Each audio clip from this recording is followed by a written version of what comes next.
Hello everyone, আমি সুরভি। জ্ঞানজ্যোতি coaching centre পক্ষ থেকে তোমাদের সবাইকে জানাই আরও একবার স্বাগত। আজকে আমরা আলোচনা করব দশম শ্রেণীর প্রথম অধ্যায় বহির্জাত প্রক্রিয়া এবং তার ফলে সৃষ্ট যে ভূমিরূপগুলি রয়েছে সেই চ্যাপ্টার থেকে একটি গুরুত্বপূর্ণ প্রশ্ন নিয়ে। দেখো আমাদের প্রশ্ন কি আছে, নদীর উল্লম্ব ক্ষয়ের ফলে সৃষ্ট ভূমিরূপগুলি সংক্রান্ত ব্যাখ্যা দাও। মানে নদীর যে উল্লম্ব ক্ষয় করে সেই উল্লম্ব ক্ষয়ের ফলে যে ভূমিরূপগুলি সৃষ্টি হচ্ছে সেই ভূমিরূপগুলি কিন্তু ব্যাখ্যা হলো আজকে আমাদের আলোচনার বিষয়। তো প্রথমে কি আছে দেখে নেব। নদী পৃথিবীর অন্যতম প্রধান বহিরাগত শক্তি, যা কি করে ভূমিরূপ গঠনে কিন্তু গুরুত্বপূর্ণ ভূমিকা পালন করে। তাহলে নদী কি করে?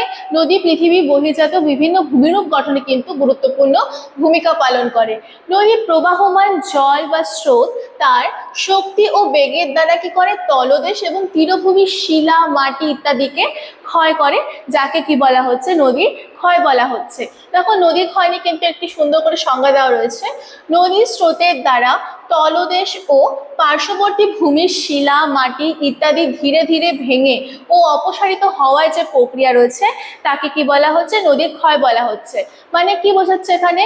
নদীর স্রোতের দ্বারা, নদীর স্রোতের শক্তি এবং বেগের দ্বারা যখন নদীর তলদেশে বা নদীর দুই পাড়ে যে শিলা, মাটি যা কিছু ভূমিরূপ আছে সেগুলো আস্তে আস্তে ক্ষয় হয়, ক্ষয় হওয়ার পর যে ক্ষয়জাত পদার্থগুলি রয়েছে ওগুলো আবার নদীর জলের সাথে অপসারিত হয়ে অন্যত্র বয়ে যায়।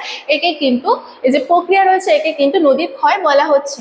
নদীর ক্ষয়ের প্রকার, নদীর ক্ষয়কে কিন্তু তিনটি ভাগে ভাগ করা হয়। কি কি?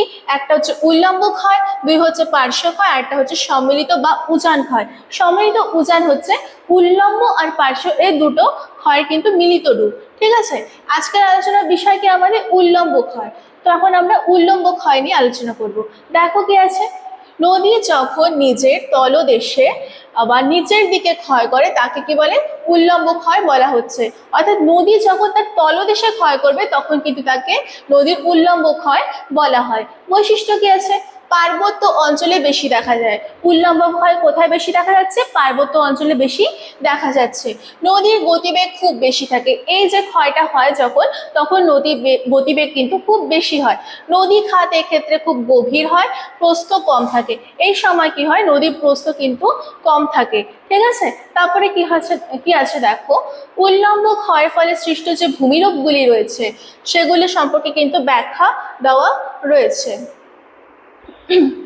প্রথমেই আছে দেখো ভি আকৃতি উপত্যকা, গিরিখাত, জলপ্রপাত। এই তিনটি ভূমিরূপ নিয়ে কিন্তু আজকে আমরা আলোচনা করব। সবার প্রথমেই আছে ভি আকৃতি উপত্যকা বা ভি শেপ ভ্যালি। নদীর উল্লম্ব ক্ষয়ের ফলে পার্বত্য অঞ্চলের যে উপত্যকা ইংরেজি ভি অক্ষরের মতন দেখতে হয় তাকে কি বলা হচ্ছে? ভি আকৃতি উপত্যকা বলা হচ্ছে। অর্থাৎ নদীর উল্লম্ব ক্ষয়ের ফলে ভি আকৃতির যে উপত্যকা সৃষ্টি হচ্ছে তাকে কিন্তু ভি আকৃতি উপত্যকা বা ভি শেপ ভ্যালি বলা হচ্ছে। কিভাবে গঠিত হচ্ছে দেখো, গঠনের প্রক্রিয়া কি আছে। পার্বত্য অঞ্চলে নদীর উৎসের কাছে ভূমির ঢাল কি হয়? খুব বেশি থাকায় নদীর গতিবেগ কিন্তু অত্যন্ত তীব্র হয়। যদি ভূমির ঢাল বেশি হয়, পার্বত্য অঞ্চলে আমরা সবাই জানি ভূমির ঢাল বেশি হয়, সেই কারণে কি হয়? নদীর গতিবেগ যেটা রয়েছে ওটা কিন্তু খুব বেশি হয়ে থাকে। এই যে তীব্র গতির কারণে নদী তার তলদেশে কি করে? প্রবলভাবে কিন্তু আঘাত করে এবং নিচের দিকে ক্ষয় করতে থাকে, যাকে উল্লম্ব ক্ষয় বলা হয়। একই সঙ্গে নদীর দুপাশের ঢালগুলো আবহবিকার ও মাধ্যাকর্ষণের প্রভাবে কি হয়? ধীরে ধীরে ভেঙে নদীর মধ্যে পড়ে যায়। আবহবিকার মানে আমরা জানি যে বায়ুর বিভিন্ন পদার্থ যেমন চাপ, তাপ, উষ্ণতা, আর্দ্রতা ইত্যাদির প্রভাবে যখন কোনো স্থানে শিলা বা মাটি চূর্ণ বিচূর্ণ হয়ে সেই স্থানে অবস্থান করে তখন কিন্তু তাকে আবহবিকার বলে। এই আবহবিকার প্রক্রিয়া নদীর ঢালগুলো ভেঙে যায় এবং আবহবিকার যাতে যে পদার্থগুলি রয়েছে সেগুলো আবার মাধ্যাকর্ষণ শক্তির প্রভাবে ধীরে ধীরে ভেঙে নদীর মধ্যে পড়ে যায়। ফলে নদী খাত কি হয়? ক্রমশ গভীর এবং সরু হতে থাকে এবং দুপাশ ঢালু অবস্থায় থাকে। এইভাবে দীর্ঘদিন ধরে উল্লম্ব ক্ষয় আর পার্শ্বীয় ক্ষয় দুটোই যখন একসঙ্গে হতে থাকে তখন কি হয়? পার্শ্ববর্তী ঢালের ভাঙনের ফলে উপত্যকাটি ইংরেজি ভি অক্ষরের মতন আকৃতি কিন্তু ধারণ করে থাকে, যাকে ভি আকৃতি উপত্যকা বলা হচ্ছে। তারপরে আছে 2 নম্বর ভূমিরূপ দেখো, গিরিখাত ক্যানিয়ন। একে কিন্তু আই আকৃতির ভূমিরূপও বলা হয়ে থাকে বা উপত্যকা বলা হয়ে থাকে।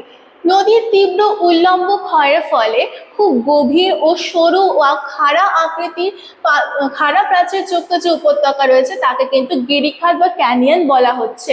কিভাবে সৃষ্টি হচ্ছে দেখো, যখন কোনো অঞ্চলে নদী দীর্ঘ সময় ধরে অত্যন্ত প্রবল উল্লম্ব ক্ষয় চালিয়ে যায় এবং সেই অঞ্চলের শিলা খুব শক্ত ও দৃঢ় হয়, তখন কি হয়, নদীর তলদেশে দ্রুত ও গভীর হতে থাকে, কিন্তু পাশের অংশ কিন্তু সহজে ভাঙে না। ফলে কি হয়, নদীখাত অত্যন্ত গভীর এবং সংকীর্ণ আকার ধারণ করতে থাকে এবং দুপাশ প্রায় খাড়া হয়ে যায়। এই প্রক্রিয়ায় উপত্যকার দেওয়ালগুলো প্রায় উল্লম্ব অবস্থায় থেকে যায় এবং নিচে সরু নদী কিন্তু প্রবাহিত হয়। এইভাবে দীর্ঘদিন অর্থাৎ অনেক দিনের যে এই তীব্র উল্লম্ব ক্ষয় হচ্ছে, এর ফলে যে গভীর সরু ও খাড়া প্রাচীরযুক্ত উপত্যকা সৃষ্টি হচ্ছে তাকে কিন্তু গিরিখাত বা ক্যানিয়ন বা আই আকৃতি উপত্যকা বলা হচ্ছে। তারপরে 3 নম্বর ভূমিরূপ কি আছে দেখো, জলপ্রপাত। জলপ্রপাত কি আছে দেখো, জলপ্রপাত কাকে বলে? যখন কোনো নদী তার প্রবাহ পথে হঠাৎ উচ্চতার পার্থক্যের সম্মুখীন হয়, হঠাৎ করে যখন উচ্চতা বেড়ে যায় বা উচ্চতা কমে যায় বা উচ্চতার পার্থক্যের সম্মুখীন হচ্ছে, তখন কি হচ্ছে, সেই কারণে নদীর জল খাড়াভাবে কি হয়, উপর থেকে নিচের দিকে পড়ে যায়, তখন তাকে জলপ্রপাত বা ওয়াটারফল বলা হচ্ছে। এই ওয়াটারফল বা জলপ্রপাত কিভাবে সৃষ্টি হচ্ছে দেখে নাও। নদীর প্রবাহ পথে অনেক সময় শক্ত শিলা এবং নরম শিলা পাশাপাশি অবস্থান করে। অনেক সময় কি হয়, নদীর যে পথে প্রবাহিত হয় সেখানে শক্ত শিলা অবস্থান করে, আবার নরম শিলাও কিন্তু পাশাপাশি অবস্থান করে। নদীর জল প্রবাহিত হওয়ার সময় যেটা নরম শিলা সেটা কিন্তু সহজে ক্ষয় করতে পারে এবং দ্রুত কি হয়, নিচে নেমে যায়, ক্ষয় হয়ে নরম শিলা দ্রুত নিচে নেমে যায়। কিন্তু যেগুলো শক্ত শিলা রয়েছে সেগুলো কি হয়, নরম শিলা তুলনামূলকভাবে কিন্তু কম ক্ষয়প্রাপ্ত হয় এবং উপরে অবস্থান করে। এর ফলে কি হয়, নদীর পথে একটি হঠাৎ উচ্চতার পার্থক্যে কিন্তু সৃষ্টি হয়। নদীর জল সে উচ্চ স্থান থেকে কি হয়, সোজা নিচের দিকে গিয়ে জলপ্রপাতের সৃষ্টি করে। জল যখন নিচে পড়ার সময় তার প্রবল আঘাতে তলদেশের মাটি বা তলদেশের কিন্তু ক্ষয় ঘটে এবং সেখানে একটি গভীর গর্তের সৃষ্টি হয়। এই যে গভীর গর্তটা সৃষ্টি হচ্ছে জলপ্রপাতের ফলে, তাকে কি বলা হচ্ছে, প্রাঞ্চ পুল বলা হচ্ছে। সময়ের সঙ্গে সঙ্গে এই ক্ষয় ক্রমাগত চলতে থাকায় জলপ্রপাত কি হয়, ধীরে ধীরে পিছনের দিকে কিন্তু সরে যায়। তো জলপ্রপাত নিয়ে আলোচনা করা হলো।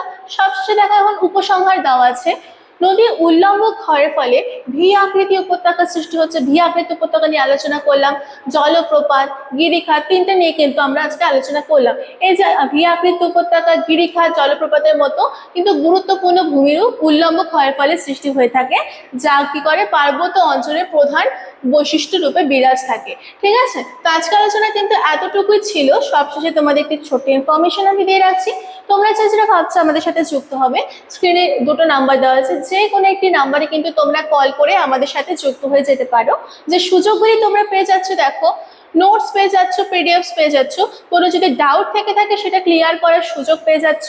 এছাড়াও রেকর্ডেড ক্লাসেস, পরীক্ষার আগে সাজেশনস পেয়ে যাচ্ছ, মক টেস্ট পেয়ে যাচ্ছ। এছাড়াও লাইভ ক্লাস কিন্তু তোমরা আমাদের সাথে যুক্ত হয়ে যাওয়ার পর পেয়ে যাচ্ছ। তো আজকের আলোচনা কিন্তু এতটুকুই ছিল। দেখা হচ্ছে পরের ক্লাসে। Thank you.